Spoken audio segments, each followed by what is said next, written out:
This question is asking us to figure out the original goal that was set for this iPad stylus.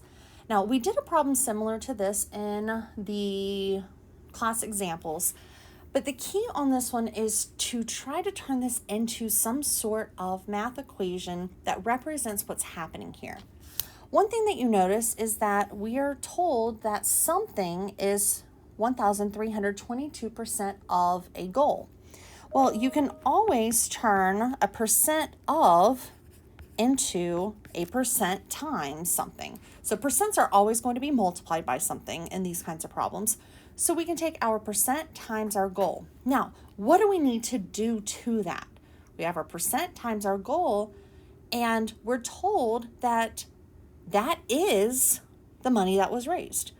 And so is tells us that we're going to set something equal. And at this point, we now have an equation that we can solve. We can just leave that as goal if we want, or we can make this into more of an algebra equation by putting in that x for the thing that we don't know. To solve this, we need to get x by itself, and we can do that by dividing by what's in front, the 13.22.